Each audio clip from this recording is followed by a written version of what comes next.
he had said to a visitor who had very politely asked him how many infidels' heads he had caused to be cut off, and he answered, there would be 200,000 heads, so that there might be 2 rows of minarets of heads from Agra to Patna. His guest had then suggested that there would certainly have been an innocent Muslim among these men, but Abdullah's angry answer had been, I made prisoner of 5 lakhs of women and men and sold them. They all became Mohammedans. From their progeny, there will be crores by the judgment. Weaponry is important, logistics is important, strategy is important. Our horses were not as good as, and we were mostly relying on elephants. Slow moving elephants. Our provisions were carried by bullock carts. So speed, that is why there was no answer to Mahmud of Ghazni. When he came into the Indian plains with his rapid moving horses. Civilizations don't die when they are invaded. They die when they stop renewing themselves. Yes, I mean, yes, in some sense it is absolutely true that unless we renew ourselves, and if we keep renewing ourselves, we will be able to ensure that invaders are not successful.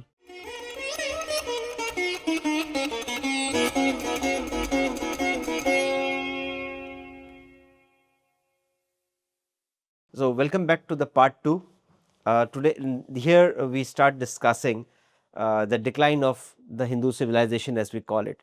The decline started with the invasions of, and particularly the establishment of Delhi Sultanate, because all the institutions which were supporting intellectual activity, they either collapsed due to want of patronage or they were destroyed.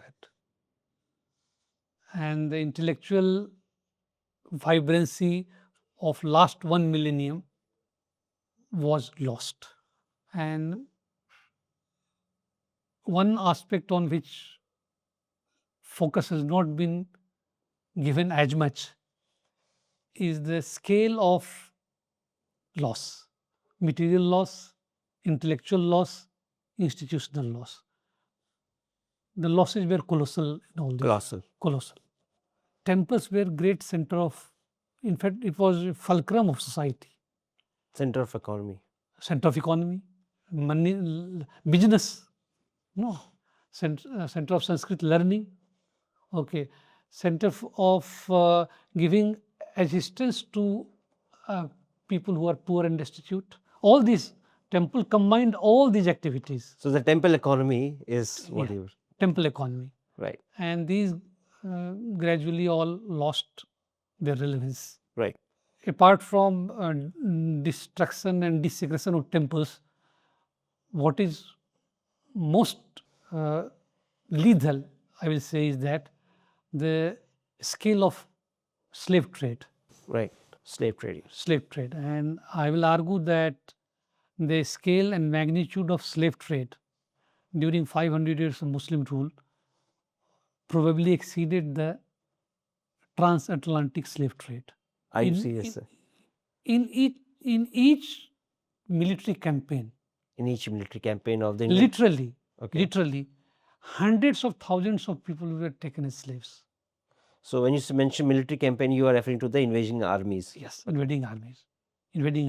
So such was the scale of and the slave trade, and the slaves were carried from here to Iran, Central Asia, and Arabic region. Just in one battle, when between Raja Dahir and Mohammed bin Qasim, thousands of slaves were taken, 60,000 of them. So in one battle, 60,000 slaves were taken to Central Asia for trade. Yes. Imagine the number of battles we endured over 500 years. Yes. And this was a revenue making exercise, or was it just as a practice? Which was used particularly for importing horses from Central Asia. And even during non-war time, while large scale slavery was not existent normally during peacetime, still at small scale slavery continued to be practiced. And it is to the credit of Akbar that he did try to put an end to it, but he was only marginally successful. I will just quote again here Barney. These poor people, when incapable of discharging the demands of their rapacious lords, are not only often deprived of the means of subsistence, but are bereft of their children who are carried away as slaves. So, this I will just quote from a work of a well-known historian called Dirk Kolff. 200,000 slaves. 200,000. Yeah, this I am talking of 17th century. Okay. 200,000 slaves were taken and sold in the market of Iran. I'll quote from his writing. Mr. Abdullah Khan Firoz Jung was an immigrant Amir. It is reported that in 1920, Abdullah Khan defeated all the hitherto unsubdued Chauhan Rajas and rebels of Kalpi Kannauj area. Okay. He had been given to rule, and he then had the principal men beheaded, while the peasants, women, daughters, and children, to the number of 200,000, were at his instance transported to Iran and sold there. Wherever he went on a conquest. So I am just imagine the period. Even in 8th century, Mohammed bin Qasim attack, you are finding thousands of slaves are being carried away from. So as a there. practice, they keep repeating that exercise, repeating that. and it was a revenue-making exercise in exchange for either a sum of money or, as you mentioned, the horses for the war machine that they had. Yeah. Okay. And Peter Mundy, who is a British traveller, is a merchant. He is in 1632. He is going to Patna from Agra. Okay. He is taking that route, and on that route, during the 4th day of his passage, he saw 200 minars or pillars, on which a total of about 7,000 heads were fixed with mortar. 200 minars, each with 7,000 No, heads. all put together 7,000. All put together in these 200 minars, 7,000 So heads. 7,000 heads on 200 minars. Yeah. This, he added, was the exploit of Abdullah Khan, the same person. On his way back, Peter Mundy, 4 months later, noticed that meanwhile another 60 minars between 2,100 and 2,400 heads had been added, and that erection of new ones had not yet stopped. So he kept doing this. He kept doing this. So was it a deterrence or a show of power, projection of power? It was their belief that Kafirs had to be Converted converted, they have to or be sold? taught a lesson, and then he very explicitly he says that he had said to a visitor who had very politely asked him how many infidels' heads he had caused to be cut off, and he answered, there would be 200,000 heads, so that there might be 2 rows of minarets of heads from Agra to Patna.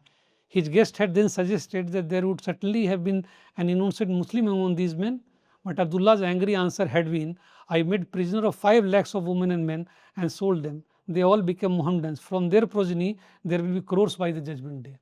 Wow. So it did not matter to him whether he was a Hindu or a Muslim. No, in the sense that there were few Muslims, but Yes. they were willing to pay the price of that, some collateral Which damage. is okay. They were collateral damage. Collateral damages. They were collateral damage. And even if you kill them, you're still having those wives who will be having the progeny coming in. And they have all become Muslims in due They will course be of time. Muslims when So they that's were why I trained. say 5 crores of Muslim will come out from there. So either you convert, you become a slave. So it's not about caste or slave. It's all about history and the literacy that we have. We have to be educated about, right? We need to be educated on the kind of slave trade that was happening at that era of time. Wow. So is it safe to say that the caste debate that we are having these days, right? So the lower caste were people, as was mentioned in most of that these are the people who did not convert, come what may happen, even after so much of Abdullah Khans and so much of killing that has happened, the slave trade that has happened. So people who did not convert. You see, people did not convert for 2 reasons. First of all, it's very natural to human beings not to change. There is always an inertia. Why would you want to adopt something new? Even now you find that changing the behavior of people, how difficult it is. It's very difficult. Very difficult. So people generally prefer to live the way they have been living. Okay, and therefore there was no reason, particular reason for Hindus to convert to any other religion. Unless, of course, I have given in great details, I have given instances from different countries wherever Islam reached and how they were converted forcibly or because of the fact of discriminatory tax laws called Jizya. So, Jizya was a permanent instrument of conversion, and I have given instance from Diyarbakir, which is a place in modern Turkey. I have given an example from Cordoba in Spain. I have given example from Bukhara, from Persia, and from the land, very land itself where Islam was born. Because as soon as Muhammad died, they were all converted forcibly. The pre-Islamic society in Mecca was polytheistic society. Polytheistic society. Correct. They worshipped many gods and Many goddesses. gods. Okay. The three chief goddesses were Allat, Al-Uzza and Manat. Right. They all worshipped them. So all they were forcibly converted. But as soon as Muhammad died, they again apostatized and went back to worshipping their old gods and goddesses. Then the next caliph, Abu Bakr, had to fight what is called the war of apostasy, Ridda wars, to reconvert them to Islam. And this pattern is repeated everywhere. In Bukhara, in Persia, repeatedly people are apostatizing as soon as force is removed. So they have to be forced again and again and again to become Muslims. So this is what is happening in present day Persia as well, the Iranian. In Persia, they already have achieved that. No, huge majority of population is now Muslim. That happened in 200, 300 years. Because what happens in the case of is that after some time you just become impossible for you to survive. Right, sir. Under those kind of discriminatory system. Right. Where you have to pay Jizya and other kind of discriminatory tax, and Jizya was also levied in a very derogatory manner.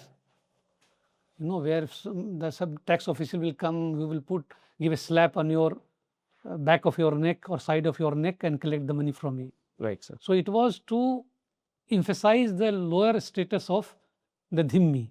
The dhimmis, all Right. non-Muslims were called dhimmis. Right, sir. So in Cordoba, Paul Delver testimony that I have given in my book, and in case of Diyarbakir in modern Turkey, I have given the instance of Joshua the Stylite, and they are complaining the same thing, that the Christians are becoming Muslims. They were Christians. They were because of pressure applied by Jizya and the pressure applied by the court.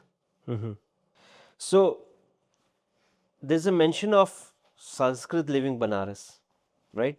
Science is going to. Sciences and Sanskrit, the decline of Sanskrit as well. Please explain why that decline is sort of felt to be becoming permanent. Almost they succeeded. Right. In the sense that the later attempt to revive Sanskrit in a completely different socio-economic political milieu, the world just moves ahead. So attempt at reviving, would not be successful. How many people now knows Sanskrit or writing in Sanskrit, important text? No. Hardly. So it was an institutional thing. It was not organic. Like there were no institutions. So institutions were rampaged, with the centers of learning were rampaged. Yeah. So it was and not something that happened. 500 years of Muslim rule and 200 years of British rule, the world has moved ahead. Right. So that that kind of socio-economic political system that nurtured that language, that is gone, and something else has transplanted that. So you can't expect it again to come back to the same glory. But people are wanting to learn Sanskrit, and a large large effort has been made. Like a recent news that has mentioned the language model, LLM in Sanskrit. They're doing some coding. The government is emphasizing on creating a large language model around Sanskrit. Would that help the cause of the revival of Sanskrit? See, to the extent that we can get something from, we can make use of it in current scenario. That is always welcome. But in most of us now speak vernacular in our homes. Right. Hindi, Marathi, Uriya, Bengali, these languages. And so our effort is now to revive, to adopt more and more of our own languages. Of course, Sanskrit remains as a classical language, no doubt, and will continue to be studied. So, this mention of 5 battles that were fought, and how it actually changed history for us. Like, we have been fighting battles and the defeats have been there. Please make us understand what it meant, what it means to us. These 5 battles I have chosen for their very specific significance, in the sense that they were defining battles of Indian civilization. And I have tried to kind of learn some lesson from those battles. Is there any meta narrative that we can see there? Why we were losing those battles? That's not to say that we did not resist. Of course, we resisted with all our might. Right. And the fact that we are still here, and in good numbers we are here, and substantial majority is still Hindus, is a tribute to those our ancestors who kept on Fighting those battles. But at the same time, we have to admit that some of these battles which we lost were very crucial, and that brought the foreign rule to the country. And therefore, we must understand our own weaknesses, what happened. And in that, as you see in the last chapter, I have titled it If You Don't Know Your Enemy. So I think that in one word sums up our failure, that we were not interested in learning, knowing And adapting. About our enemies. So, we kept repeating the same mistakes over and over again, over centuries, to sum up, and still did not learn a lesson and adapted. Just see, first attack on Sindh takes place in 711. 7 years, okay. By Mohammed bin Qasim. Okay. 300 years after that, Muhammad Ghazni comes. So there is a gap of 3 centuries. Yet we have not learnt our lessons. So, for 300 years, we did not learn a lesson to have a check or maybe a deterrence of sorts for the invasions to stop. They were having 2 great advantages in military domain. Okay. And the advantage was their speed. The speed with they moved forward because of fast horses. Blitzkrieg. Okay. Blitzkrieg. In those times. And they carried their provisions on fast moving camels. Okay. So the army is moving faster, and also the provisions logistics also moving faster. So, very important factor of any war is not just the weaponry but also the logistical chain. Weaponry is important, logistics is important, strategy is important. Our horses were not as good as, and we were mostly relying on elephants. Right. Slow moving elephants. Our provisions were carried by bullock carts. So speed, that is why there was no answer to Mahmud of Ghazni. When he came into the Indian plains with his rapid moving horses, we were not able to counter that. Same happened during the Turkic invasion in 12th and 13th century, where within a decade of Muhammad Ghori defeating Prithviraj Chauhan, Bakhtiyar Khilji is knocking at the door of Bengal, almost 1500 kilometers away. So rapid was the expansion, because we had no answer to their horses. Speed. So outmaneuvered by speed. That's true. So we never learned. And there is no thinking. There is no thinking there is doomsday prediction. There is no thinking as to how can we fight these forces, how can we neutralize their horses.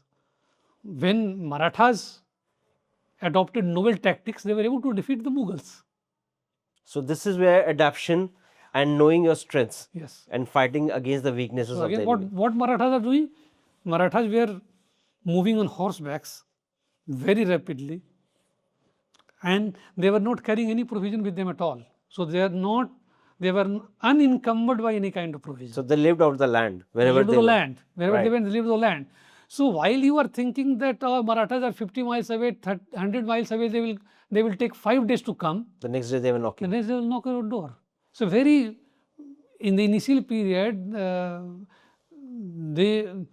because they hardly had very few resources, and they would not have been able to take up the mighty Mughals if they had not adopted these novel tactics. Right, sir. So fast, agile, and adaptive. Exactly. So to sum up, valor is not a substitute for adaptation. No. Valor will take you only somewhat. So valor and bravery has to be complemented with adaptation. There was never a dearth of valor in this country. When you forgot to adapt. You have got to adapt. And You that have is to a- find strategies to counter your enemy. Na? So when we did, when he adapted with the Marathas, the Marathas came all the way. They ruled the north of India. They went as far as Indus. Right. You So know, they- what change in the society happened during that point of time? What were the effects of the Maratha rule in the northern India? Your book does mention that, but would like to hear from you. What changed? What stopped?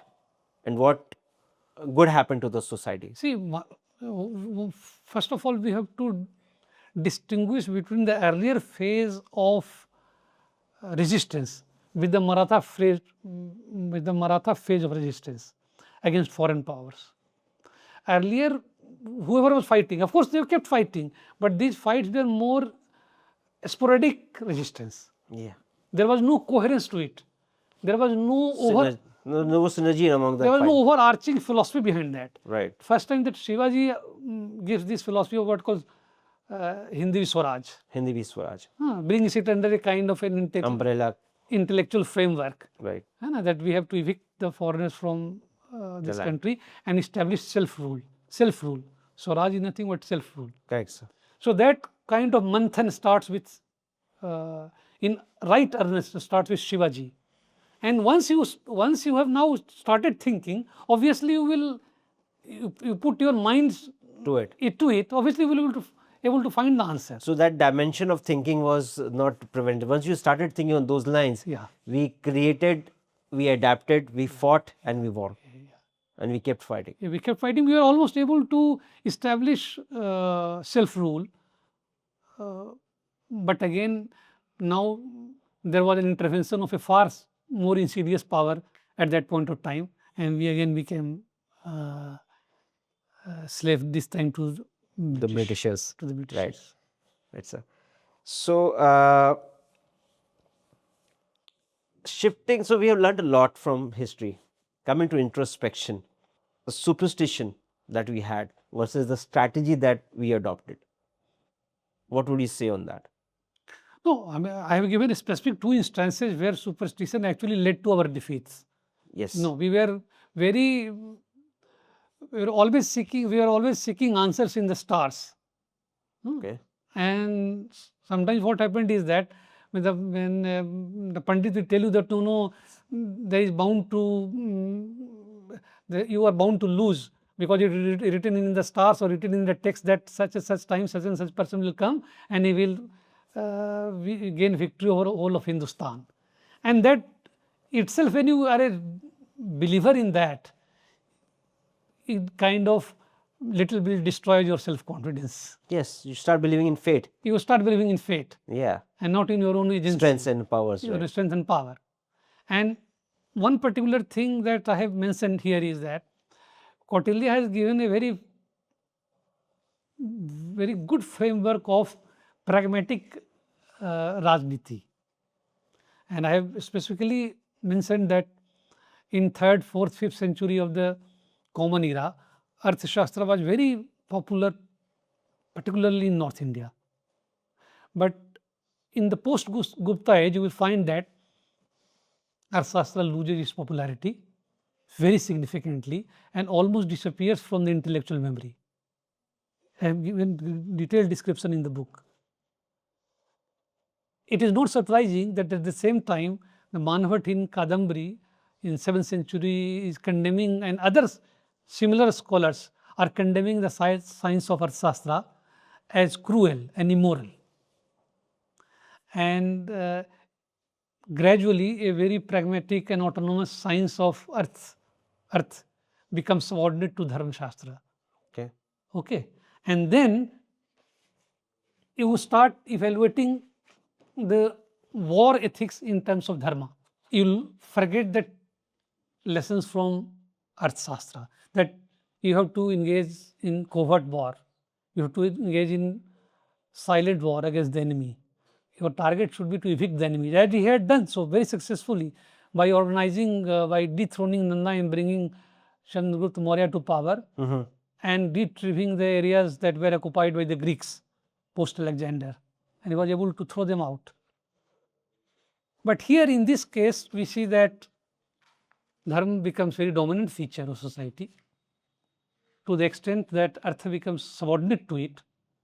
And in 14th century, and another person who is writing on statecraft, Pandit Chandeshwar, he is a resident of Mithila, and in middle of 14th century, near about, he is writing his book Rajniti Ratnakar. And in Rajniti Ratnakar, in a totally altered socio-economic situation, by that time, middle of 14th century is a time when the Turkic rule has spread almost to the entire country except the southern part. Right. And he seems to take no note of these developments. And this is what he is saying in his Rajniti Ratnakar, and I will quote in Hindi. रण स्थल में युद्ध करते हुए शत्रुओं के कूट शस्त्रों, कर्णिका के आकार सदृश फलक वाले विश्व से बुझे हुए अग्निदीप बाणों से नहीं मारना चाहिए. स्वयं रथारूढ़ होकर भूमि स्थित शत्रु को नहीं मारना चाहिए. Where is rath? Chariot has long been gone. Still talking of chariots. इसी प्रकार जो नपुंसक हो, जो हाथ जोड़े खड़ा हो, जिसके बाल खुले हों, जो बैठा हो और जो मैं आपका हूँ कहता हो, ऐसे शत्रुओं को न मारना चाहिए. जो सोया हुआ हो, जो कवच से रहित हो, जो नग्न हो, जो निशस्त्र हो, जो लड़ना न चाहता हो, जो दर्शक हो, जो दूसरों के साथ युद्ध में उलझा हुआ है, ऐसे शत्रुओं को नहीं मारना चाहिए. जिसके शस्त्रास्त्र टूट गए हों, जो शोकाकुल हो, जो बहुत घायल हो गया हो, जो भयभीत हो, जो युद्ध से भाग खड़ा हो, ऐसे शत्रुओं को सज्जनों का धर्म स्मरण करके नहीं मारना चाहिए. ये योद्धा धर्म सनातन है, ये योद्धा का सनातन धर्म है. So if you are not able to read this socio political context and adapt yourself and you are writing these things, that's a decline. That's a decline. Please don't think that this decline was across all Sections of the society. No, I mean across all subjects. No, I am talking merely of statecraft. The same period, his contemporary Gangesh Upadhyay, again he is from Mithila, and he is writing a brilliant new synthesis called Navanyaya, the Nyaya Darshan. He is new Nyaya Darshan he is writing. Absolutely intellectually stimulating. So in other fields, as I have demonstrated in my book, that when these attacks were happening, prior to that you have this Bhaskaracharya in astronomy and mathematics. You have in Bengal Jaydev writing beautiful poetry. Right. Okay. All these things are happening. There is a lot of intellectual vibrancy. But in this specific subject of statecraft, we have seemed to have forgotten the lessons given by. So, can a civilization survive if it forgets to study its enemies or learn from the past errors? Not at all. You have to, civilization is something not that is eternal. It has to be renewed by every generation. Right. You keep learning. You keep learning. You have to keep yourself open to all ideas coming, even the ideas that are coming from enemies. You must study them and you must adopt them, must adapt them. So, have a memory of the past, not necessarily avenge the past. No, there is absolutely no question of past is not meant to be avenged. You cannot now fight those battles now. The Right. battles that were fought at 500 that point of years. time, 500 years, 700 years back, they have been lost battles. You cannot now change those. So that is history. That is history. You have to keep a memory of the history. You have to keep a memory of that history. You have to keep Learning from that history. learning from history. You have to keep adapting to the new situation. So, is it okay if I say that civilizations don't die when they are invaded? They die when they stop renewing themselves. Yes, I mean, yes, in some sense, it is absolutely true that unless we renew ourselves, and if we keep renewing ourselves, we will be able to ensure that invaders are not successful Right. in that sense. And civilization is something that is very precarious. It is subject to the same law of ebb and flow, Mhm. same law of rise and fall. It is something not eternal or permanent. Therefore, I will put it differently. I will say that eternal vigilance is the price of civilization. Okay. You have to be eternally vigilant. To keep the civilization going. Right.